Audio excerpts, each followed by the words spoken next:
我们处于一个新的500年的起点上，如果能认识到这一点，是大家的福气。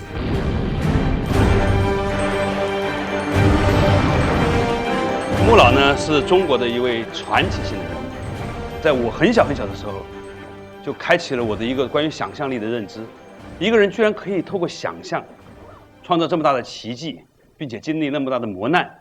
你今年有85岁，你怎么保持你的精神饱满的？我有个目标啊，那人有目标啊，我要是去发现、总结出来，最后这一套变成个理论系统。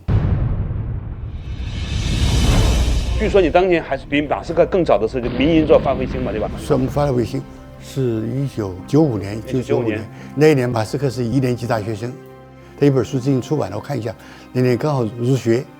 如果当时允许做的话，你就是搞星链了，应该。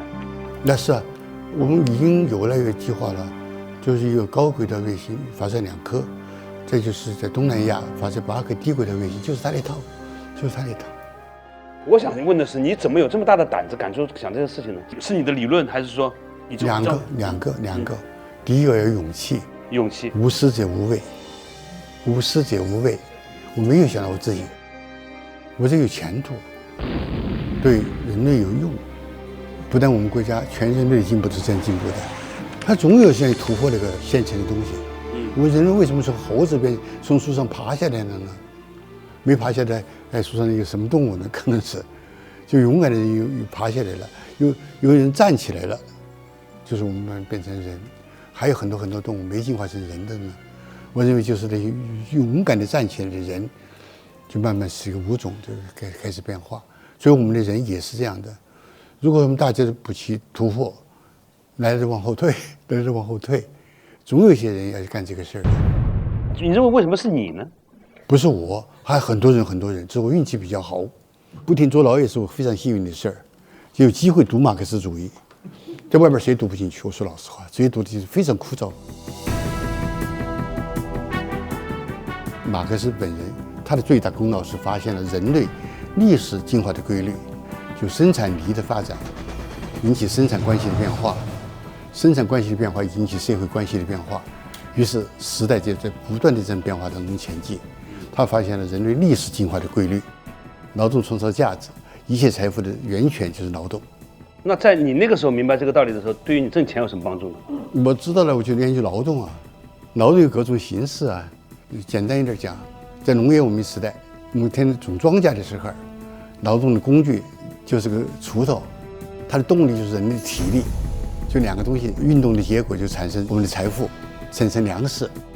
工业文明取代农业文明最典型的事件就是1776年蒸汽机的发现，它取代的和放大的是人的体力劳动。一部拖拉机它一天的工作量，你说等于多少个人的劳动？所以我们财富多了，对，饭可以吃饱了。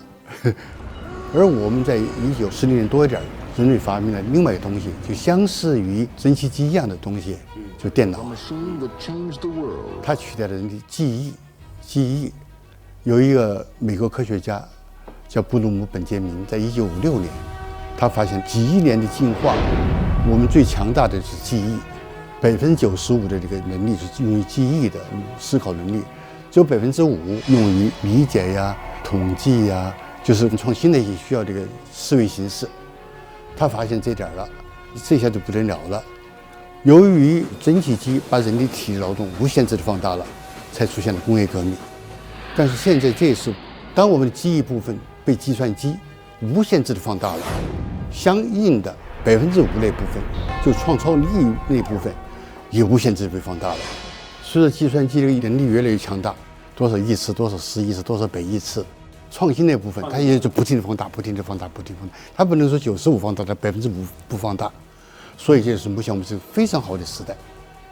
所以就牵涉到下一个问题：财富是怎么形成的？我投机倒把的时候，钱怎么赚来的？怎么赚的？我也没侵害神的利益啊，没是受害人呐、那钱怎么产生的？其实任何财富都是无数个生产要素组成的。就比如说这杯茶，要喝这杯茶，有茶叶，开水，还有茶缸，还有个镯子。这个财富的产生，它是无数个生产要素组成的，它可以不停的分解，不停的分解。所以在不同条件下分解成某一种东西，那就靠大家创新能力了。比如现在这个茶膏，它如果把市场把握准了，它也许比茶叶卖得更多的钱。就形成财富的要素，不停的组合，不停的组合，那组合千变万化，挣不挣钱，亏不亏本，窍门就在这儿。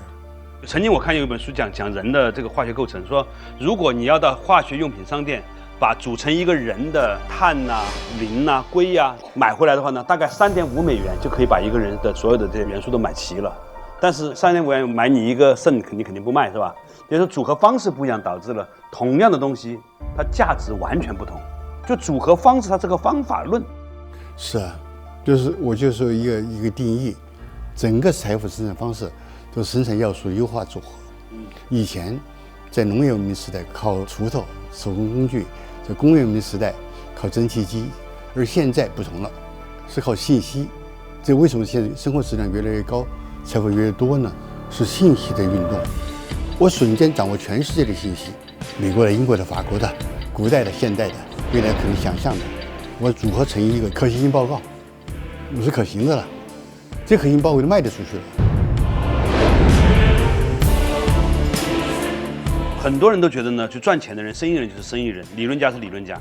但是这位穆老，他坐下来喜欢跟我们谈理论，喜欢谈马克思主义，是真的财富从思想里面来吗？是的，这个想出来的。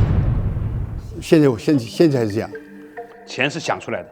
你如果说通过不停的研究，就是想嘛，对，不停的吸收全世界的信息，对，网上特别多收集啊，一天就干这样那样，好想出个什么？我前不久碰见一个人，他发明了一个什么东西秸秆，把中间掏空，用秸秆的外层来做装饰材料，没有任何污染，把所有可能的甲醛那些全剔掉了，他也取得国家认可了，他居然没把它变成财富。我就想去和他讨论，如何把它变成一个全世界最大的产业，一门技术把它产业化，就已经理论完成了，实验室也完成了，就没产业化更大的规模生产，要把它变成一个产业，变成个企业，又是很多生产要素的，要重新组合了。我记得你说过一句话，你说这个赚钱呢叫烧99度水，就大部分的时候呢，它已经是99度了，但是呢，就差那1度呢，就没烧开，所以它没有完成那个质变。是不是你认为现在其实有很多东西啊，本来已经做到99度了，唯一的问题呢，就是它还缺乏一个产业化的过程，所以呢，它没有变成商品，所以它没有发挥它的这个商品的这个能量。是多的是，到处都有，总差点什么条件。如果这点你发现了，你有这个能力，把它给弥补起来了，这是一个完整的生产财富的计划了。很小的时间，很小的精力，可以创造更多的财富。就像刚发生工业革命的时候，也不能理解工业革命赚那么多钱，比起农业文明来讲，那简直是飞跃。我为什么老被抓起来呢？就是因为这个原因。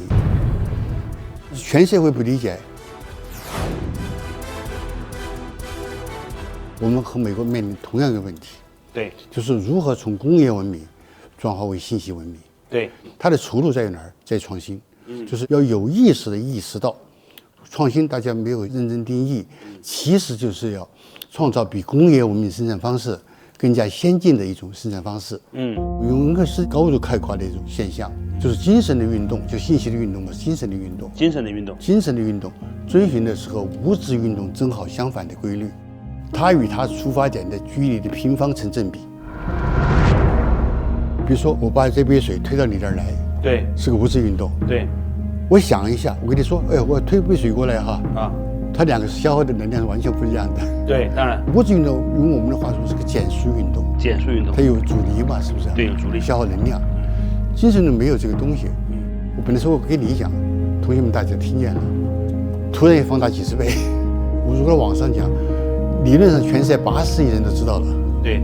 它和它出发点的距离的平方，你传播的越广，传播的越多，它不但是算术级数的增长，而是几何级数的增长，指数级的增长了，还要快一些。就全世界都信息，就无数个生产要素就在这儿瞎撞。如果掌握一条正确理论，有意识的收集对我有用的、我计划有用的信息，所以很容易形成一个最完美的计划。就是说，在物质和能量的这个世界上，我要推动一个东西呢，是需要做功的，而且呢，它是减速运动的，我需要消耗能量才能产生位移。好，但是呢，在信息时代呢，这个事情呢，遵循了完全相反的一套游戏规则和逻辑体系。我可能用的功是很少的，但是呢，它的能量倍数是极大的，而且是无可限量的大的。所以呢，信息文明创造财富和创造价值的方式和工业文明最大的不同，就在于你如何能够有效地激发你的想象，并且让更多的人参与到你的想象的传播和创造过程当中去，是这样吗？是这样的。我感到非常庆幸，为什么现在还干呢？我们中国人受了我们几个世纪的气，我们是农业文明非常灿烂。